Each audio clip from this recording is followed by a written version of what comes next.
This episode of Animal Logic is sponsored by Skillshare. If there's anything on the planet that looks straight out of Jurassic Park, it's the Frilled Necked Lizard. Blow one of these guys up a few hundred times and you've got yourself a Newman-killing machine, just without the acid.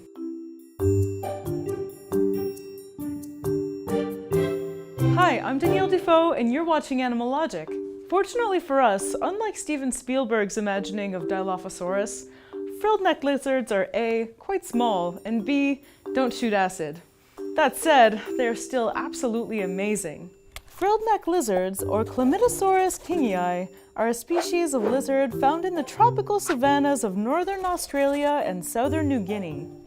Their body coloration varies depending on where they live. Those that live in forests tend to be darker with green splotches, resembling bark, while those that live in drier climates tend to be more brown and orange. This allows them to background match, meaning that they try and blend in with their surroundings. Their frill also helps them with this, and they exhibit what's called disruptive camouflage. Basically, since their frill is a slightly different color than the rest of their bodies, the two colors break up the outline of their body, making them harder for predators to spot. Let's talk about that neck frill. That amazing, fantastic neck frill. When resting, it lies folded down against their neck. But when they're threatened or angry, it unfolds to create a deimatic display, meaning to make itself look scarier and larger to deter predators. The frill is supported by spines made of cartilage that lead from their jawbone to the edges of their frill, similar to how umbrellas work. They will also open up their mouths to show off that bright pink or yellow of their mouths, letting out a fearsome hiss. Then, they'll stand up on their hind legs, making themselves appear even taller. All of this combines into a momentary distraction, startling the predator for a few seconds while the frilled neck lizard escapes. And it's how they escape that's probably the best thing about them. When threatened, they run away on their hind legs. It's actually hilarious. They are capable of bipedal locomotion, and when running, they are super speedy. They throw their hind legs out in huge arcs that give them the nickname bicycle lizard, as it looks as though they are exaggeratingly pedaling a bike. When they run, they're usually running to the nearest tree, as they are arboreal and spend around 90% of their time up in trees. They usually only return to the ground for a particularly tasty meal, or to switch trees. Frilled neck lizards aren't particularly large, measuring up to 85 centimeters long, with the males being slightly larger than the females. This size means their prey are also fairly small, usually eating insects with the occasional mouse thrown into their diet.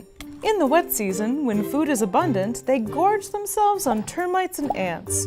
Their favorite meal, however, seems to be butterflies, moths, and their larvae. So, not Newman. Frilled neck lizards are ambush hunters and have mastered the skill of staying incredibly still until they become invisible to the eye before striking their prey. Frilled neck lizards fall prey to a myriad of different predators, from dingoes to snakes to bigger lizards, but their most surprising predator is probably the quoll, which aren't usually that much larger than frilled neck lizards. Their frill has a secondary feature as well: temperature regulation. Frill neck lizards are cold-blooded and keep their body temperature about 2 degrees warmer than their surrounding temperature by basking in sunlight. To absorb more or less heat, they will open or close their gorgeous frill. Females lay between 4 and 13 eggs in the rainy season and incubate them for 70 days, after which the babies emerge fully independent, capable of hunting and weighing only 4 grams. We get a lot of comments asking who does the art in the background of every Animal Logic episode. Well, the answer is I do. I am a scientific illustrator in paleontology at the Royal Ontario Museum by day and YouTube host by night.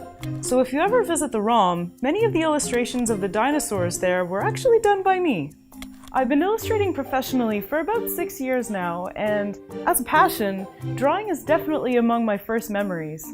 Illustration can be a very intimidating thing to try and pick up, as it takes a long time to develop a skill for it, and art classes can be expensive and hard to fit in your schedule.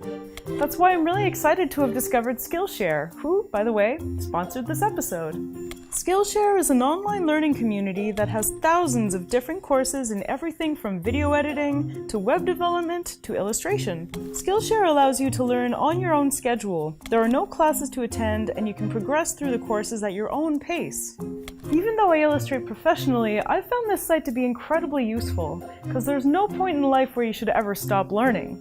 Definitely applies to my career anyway.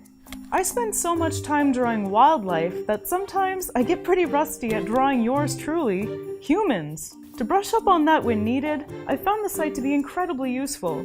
I've been able to brush up on how to tackle drawing the more complex human anatomy areas with classes like Mastering Hands by Alicia Yetzer on Skillshare.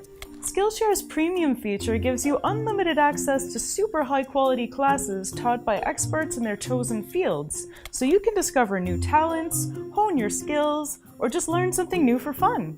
Skillshare is also very affordable. Their annual subscription costs less than $10 a month, and the first 1,000 people to sign up with the link skillshare.com/animalogic will get their first 2 months free. So if you want to learn something new, which you should, and support Animal Logic, please check out Skillshare. It'd be awesome. So what animal should I check out next? Please let me know in the comments, and be sure to subscribe for new episodes of Animal Logic every other week.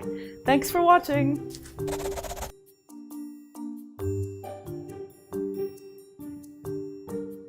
Hi, I'm Danielle, and who am I?